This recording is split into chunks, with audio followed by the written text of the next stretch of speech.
So, ito na mga ka-viewers. Kinokonekta na sa controller. Ayan. Ayan na. Susubukan na natin kung tatakbo ba o hindi. Ang isip ko tatakbo talaga eh. Kasi okay naman yung pag-check ko eh. Ayan, kakabit na yun sa baterya. Sinisafety yung malalaking wire kasi baka magdikit. Kailangan yan na tripan mo rin. Mahirap eh kasi sayang lang ang gawa kung mamaya nagdikit, sira. Kaya sa pag-instalasyon kailangan maingat. Di pwedeng bilisan mo, kailangan safety yung pag-instalasyon mo, yung mga dapat mangyari na mag-short dyan, iwasan. Kailangan meron kang kahit yung tape na puti na yan ang gamitin mo. Yan. Para matakpan yung mga bukas na dadaanan ng kuryente. Kasi, siyempre, sayang naman. Kaya, ginawa mo, tapos, nagkamali ka na naman. Ayan. Kailangan may protection yung mga walang balot. Yan. Kinakabit na yung motor. Yan, nakakabit na yung motor eh. Yan. Yan. Tinitipan na yun. Yan. Yung kable na yan, papunta yan dun sa controller. Ayan, oh. Yan. Yan na. Yan. Takpan natin yung high voltage. Yan. Baka mamaya masagi mo, magdikit. Puk! Eh di, sira na naman ang controller. Yan. Nangyayari yan sa akin. Noon. Eh, dala na ako. Kailangan magtakip. Yan. Takpan yung mga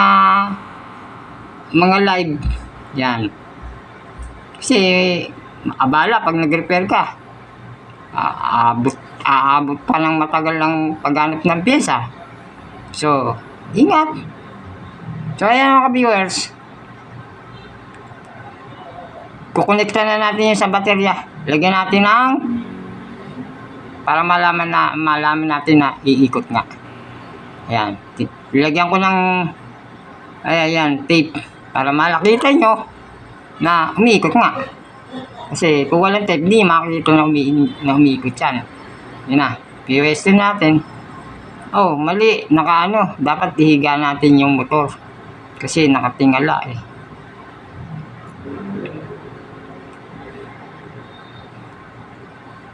So mga ka-viewers, yan, tinagilid ko.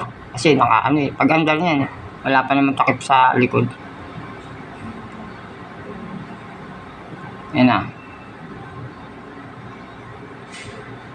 Yan na, mga ka-viewers. Ngayon, para makita nyo na umiikot talaga, mandar. Ayan yung power niya, baterya, ayun no, nasa scooter. 60 volt yan mga ka-viewers. Ayan. Yung baterya na yan. Baterya ng tricycle. Tapos may baterya dyan ng 4 wheels. Yung nasa unan, baterya ng 4 wheels yan eh. Ayan. Yung baterya ng tricycle, pinagduktong ko para umabot sa 60 volt. Yan.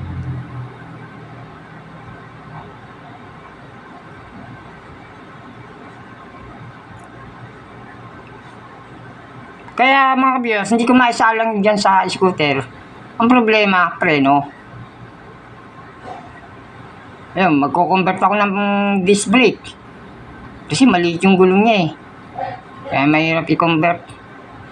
Kaya mag-iisip na naman ako niyan kung paano ma-convert yun sa disc brake. Kasi malakas ang motor eh. Hindi pwedeng mahina preno mo dyan ka-viewers. Delikado.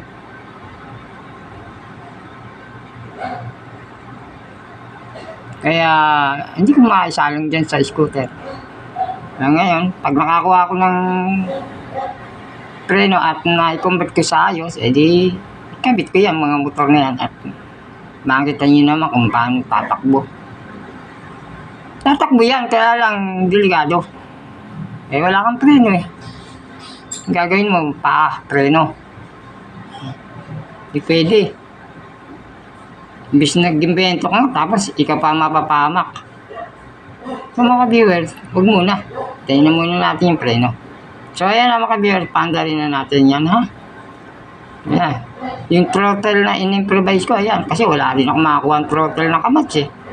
Ewan ko ba kung sa mga gumagawa, kung bakit pinapahirapan nila yung mga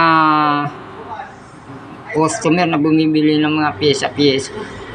Ewan ko. Siguro ayaw nilang matuto yung iba. Kasi para mahirapan nga kung madaling ang gumawa ng iba, eh di marami nang gagawa nito.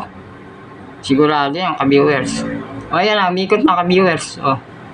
Ibig sabihin, tama yung mga mga ginawa ko. Kasi nagbase ko sa buo eh. Yun ang binasihan ko, buo. Pareho sila na model, 48 volts. Yung motor. Babase mo lang sa parehong voltage ng motor. Huwag mo ibabase sa ibang voltage. Ganyan yan mga viewers. Yan. Mandar na oh. Tignan nyo. Eh, matining na andar niyan ka-viewers. Ayan. O ayun. Tining.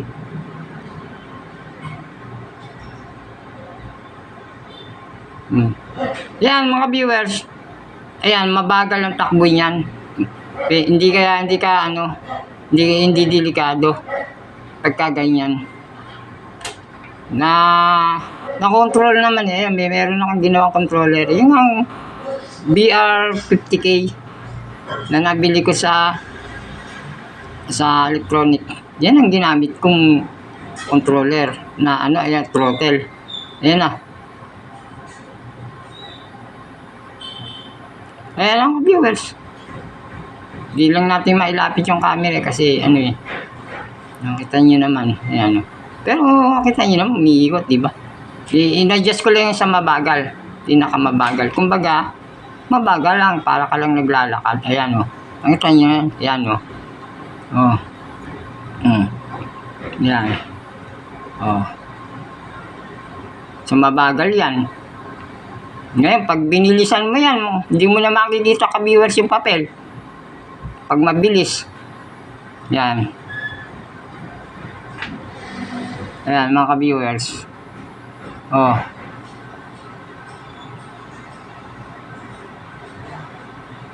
Ito mga viewers, yung bearing nito, may bagyang kalog na eh. Nararamdaman ko eh. Kasi matagal din ginamit yung motor na to eh, bago nasira. Ayan. So mga viewers, pagka bearing na usapan at may problema na sa bearing, sa unahan, yung unahan na yan, eh, di naman kayo makakabili ng shafting. Wala kayong mabibili kasi sirot-sirot yung shafting eh, wala. Hindi na lang bagong motor, ganun na lang. So nakita niyo mga ka-viewers, hanggang dito na lang tayo. Nakita niyo na mandar. Okay na. Solve na. Eh, sandal lo. Bilang by Jessie.